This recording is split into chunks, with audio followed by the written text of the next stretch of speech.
Hey everyone, so today I'm going to be telling you about my experience with a community betta tank.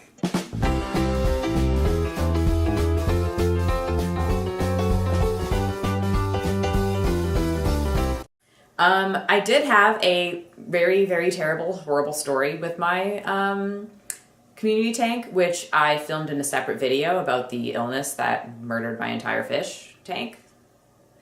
So I'll leave that in the iCard so you can check that out. The first thing that I want to say is that I had a 20-gallon tank with a male betta in it. His name was Monkey.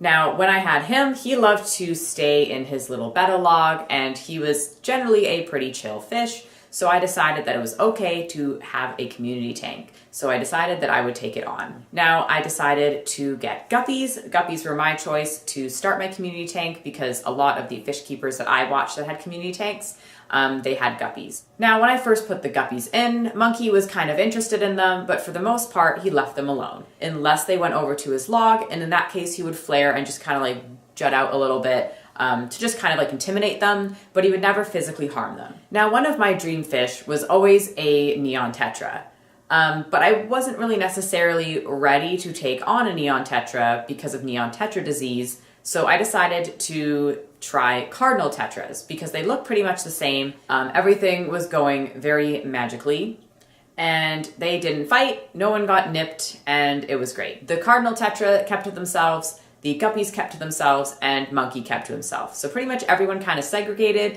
which is generally what you want in a community tank. Now, my guppies even successfully bred, which I'm aware is not an achievement because they breed everywhere. But for me, I felt like that meant that I was a good fish mom. But anyway, I had lots of guppy fry and none of them died. Eventually, I decided to get some Plecos. I had one bristlenose Pleco in my 20-gallon. After Monkey passed away of unfortunate causes, I decided to put one of my other male bettas in the tank. This was a slightly more aggressive betta, but I decided to give it a shot just in case. And he would charge and charge and charge at all the fish, and I took him out like within probably a day because I wanted to see if he would just get used to it, but he didn't. Another betta that I attempted to put in my community tank was a female betta, and once again, the female betta worked beautifully. She was mellow. I mean, she was a female. However, that worked perfectly. Now, I will tell you the few things that I had in my tank that I believe made my community tank work so well. With babies, a bristlenose Pleco, a guppy, cardinal, and the betta, if I didn't say that already. And the number one thing is just, I did know the compatibility of the fish. I knew that those had been used successfully before, and so I knew that the temperament would be okay. So yeah, the male betta did work when he was mellow, but my experience with an aggressive betta, it did not work at all. But the number one thing I had was a lot of live plants and a lot of ornaments where the fish could hide. So that is my experience having a community betta tank. I thought it was absolutely beautiful, and I loved it to the moment I got rid of it, and I only got rid of it for work purposes. I just didn't have the time to put up with it.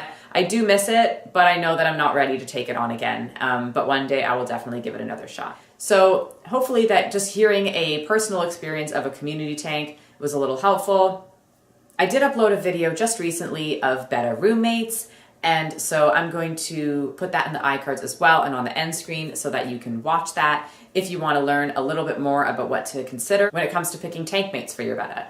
If you have a community tank and want to leave any tips and tricks down below for other fish keepers, please do that. I'm sure other fish keepers would love to hear that. If you like this video, give it a thumbs up. And if you want more videos like this, then make sure you hit the subscribe button and also hit the notification bell so you get notified when I upload. But that is all for today, and thank you so much for watching. I hope to see you again soon. Bye.